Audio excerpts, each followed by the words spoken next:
Okay guys, another unboxing video for today. Meron tayong dumating na items. Ayan. Meron siyang nabutas lang dito, no? Ayan. So, nakalagay siya fragile. Meron siyang label dito. Tapos, check lang natin siya. Mukhang okay naman guys. Wala naman naging problema, no? Okay, pero anyway, syempre, i-unboxing natin para mas makita natin siya. Okay, so i-unbox na po natin, no? Para mas makita natin siya.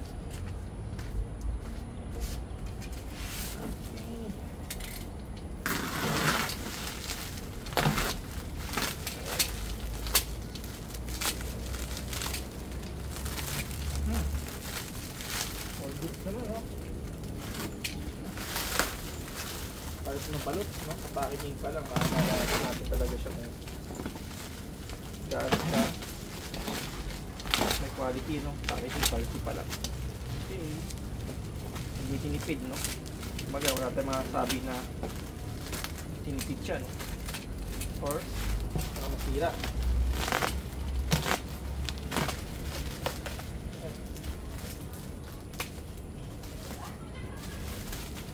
Okay, so ating item po.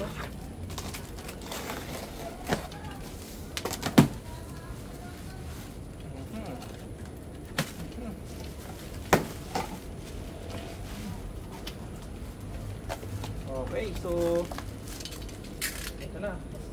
Makikita natin yung ating items, no? Actually, ito yung kanyang motor. Dito, no?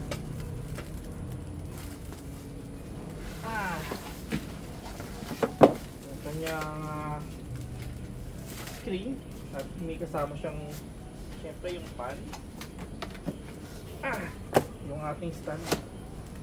Actually yung stand nya guys may kabigatan, so i-assume na natin talaga siya ng quality. Kaya ito lang bigat yung box, no? Syempre yung ating dito manual, no? Ito meron dito. Okay, so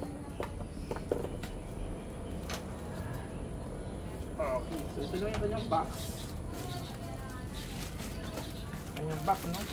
Kanyang box, balik na balik ng kanyang box. So wala na siyang kasama, yun lang. Okay, so yes, check natin to. Okay.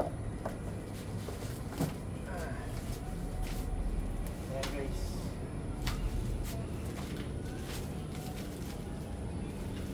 Kanyang LEC. Screen.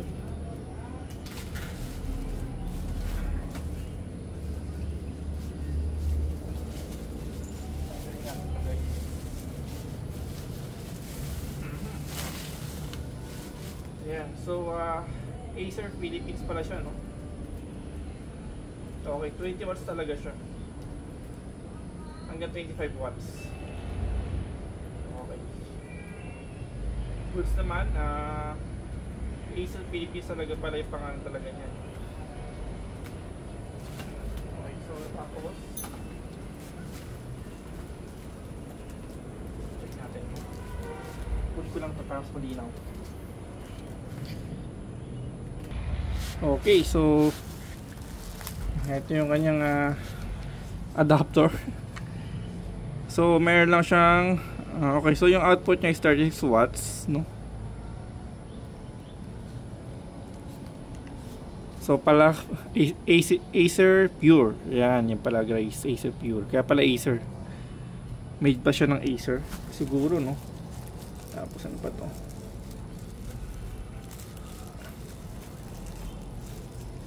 May parang bilog dito, no? Ayan ko lang para saan to. Okay, tapos ito meron din siya nito.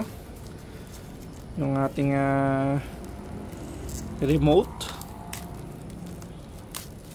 Yung ating remote is Acer Pure. Grabe, no? Remote pa lang guys, oh. Sa ganitong presyo, remote pa lang. Kasama ng battery. Wala pa pala.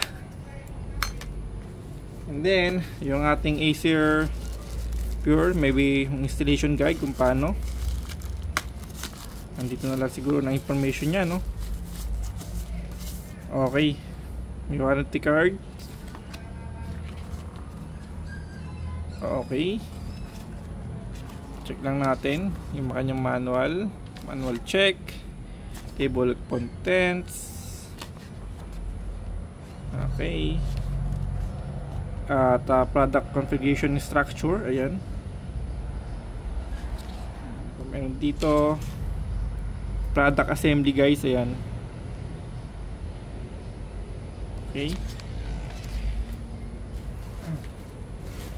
Okay, then ito nga guys yung kanyang stand. Solid yung stand niya guys, ano?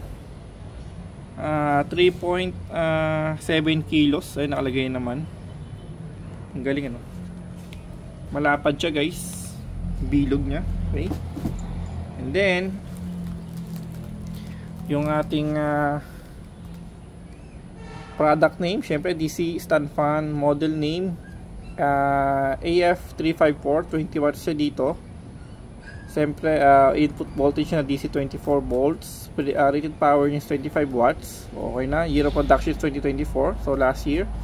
Made in China. And then syempre guys, ito nga Acer Philippines talaga siya, no? 36 watts nakalagay dito. Power supply units, yung pinaka power supply niya. Pero usually siya rated lang siya hanggang 25 watts. So all goods na rin, no? Meron siyang allowance lang na almost ano 9 watts yata. Okay, so check natin yung kanyang LDC. LDC niya 246 6 blade flexible. Kaya kumita nyo, no? Hindi siya malutong, makunat, ika nga. Tapos yung kanyang screen, ayan, hindi yung kanyang AC pure. Okay guys, so ngayon assemble naman natin para matesting na natin siya.